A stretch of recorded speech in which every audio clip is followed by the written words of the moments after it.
You know what I'm saying? So Moses is telling the Israelites that a lot of bad things is going to happen if y'all don't keep these commandments I'm giving y'all, right? So give me 46.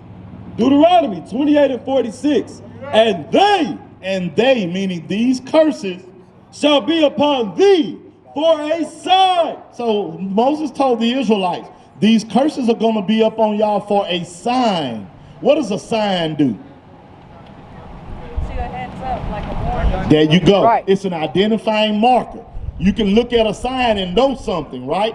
So he said these curses, you're going to be able to look at these curses in the future and identify who the Israelites are. Why?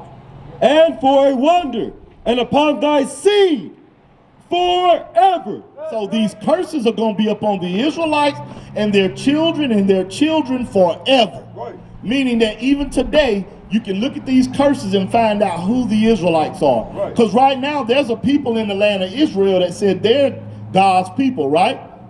But let's see if they fit what God said was going to be on the Israelites. Give me verse 16. Deuteronomy 28 and 16. Cursed shalt thou be in the city. The Bible says, cursed shall thou be in the city. Now, when you go to any city in America and you go to any city in the world and you go to the so-called ghetto, the hood, whatever you want to call it, what race of people mostly live there? Huh? Okay, blacks, Hispanics, Native Americans, right? So Moses told the Israelites, cursed are you going to be in the city, and cursed shalt thou be in the field. And cursed shall you be in the field. Look, who picked cotton for 400 years for free? Who did that? That actually happened for real too. Y'all know that, right?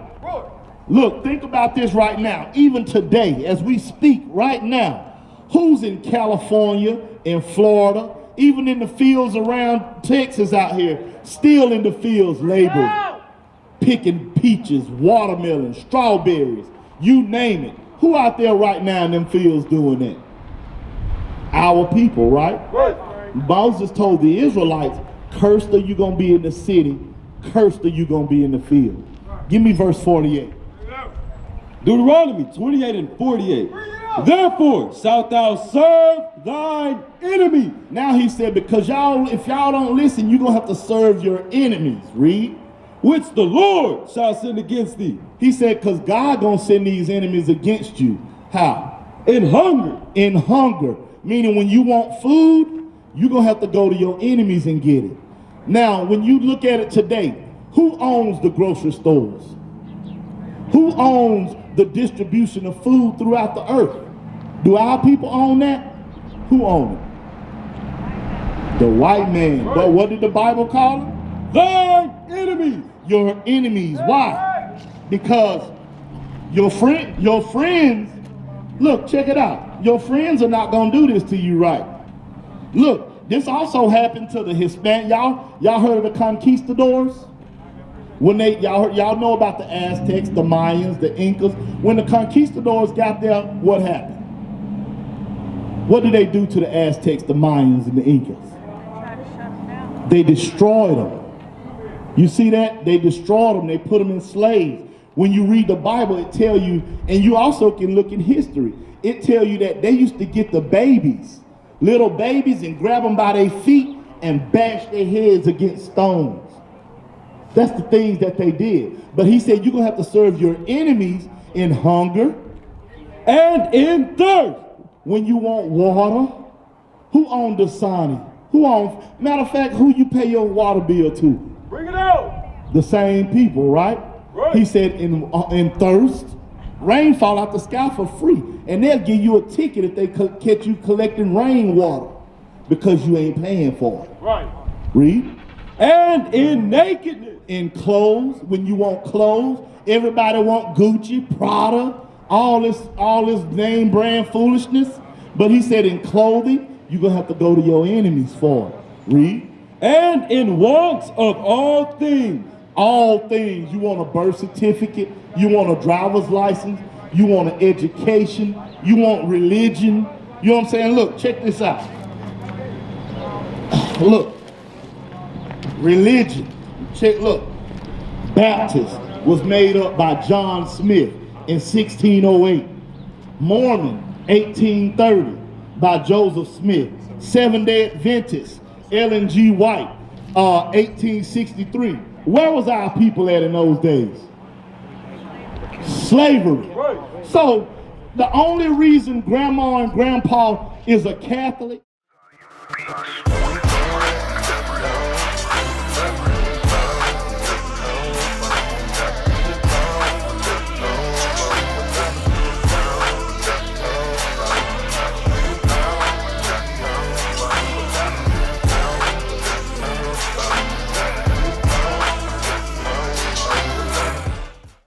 What denomination? Y'all go to church?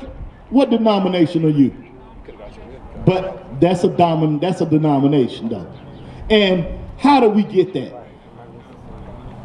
Because the only reason my grandma was a Catholic, Baptist, whatever you want to call it, was because Master was a Catholic or Baptist. Right.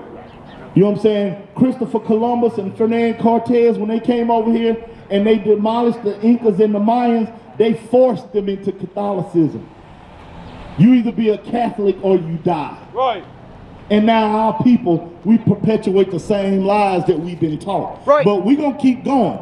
The Bible says Moses told the Israelites that these things are going to happen to you. Give me verse 49. Watch this, ladies.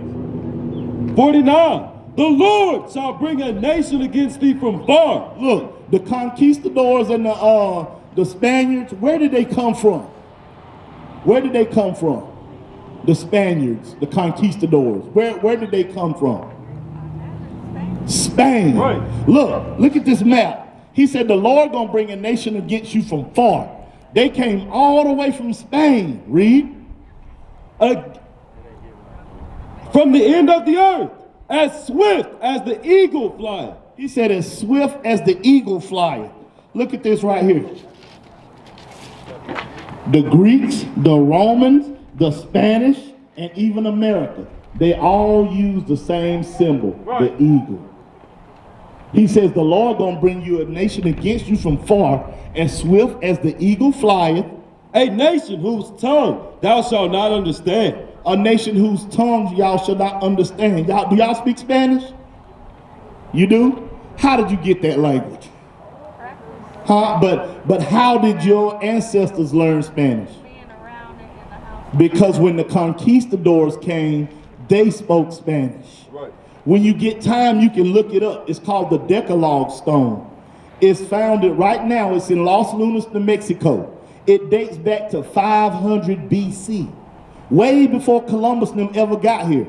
And what's written on it are the 10 Commandments. And it's written in Paleo Hebrew, ancient Hebrew. So that lets you know that the Native Americans, the so-called Mexicans, and the people that was in this land way before Columbus got here, they wrote and spoke what language?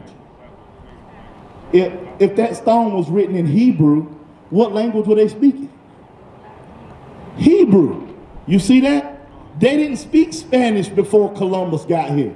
They spoke Hebrew. Right. You learned Spanish from your conquerors. That's how you got Spanish. That's how you got Catholicism. What language was the Bible originally written in? Hebrew. Right. You see that? That's what I'm trying to get y'all to do, is connect the dots. Your ancestors spoke Hebrew. The Bible was written in Hebrew. Right. You know what I'm saying? There's documentation showing that the slaves that was being brought here from Africa, when they first came here, they spoke Hebrew. There's a church in Savannah, Georgia right now, the First African Baptist Church. And everything that's written in that church, engraved on the pews, is Hebrew. So that lets you know that the slaves was even what? They were Hebrews. Right. You see that? So now, he said, they're going to bring a nation against you from far, as swift as the eagle flieth. Whose tongue thou shalt not understand. Because you spoke Hebrew. Read. A nation of fierce countenance, which shall not regard the person of old, nor show favor to the young. They didn't care if you were young, old, babies, or what. They killed you.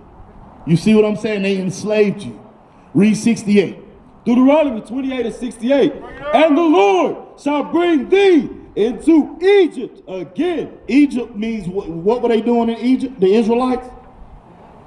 They were slaves, right? They built all the stuff you see in Egypt. So he said the Lord is going to bring you into Egypt or slavery again. How? With ships. How did our ancestors get to America? How did the black man get to America? Slave ships, right?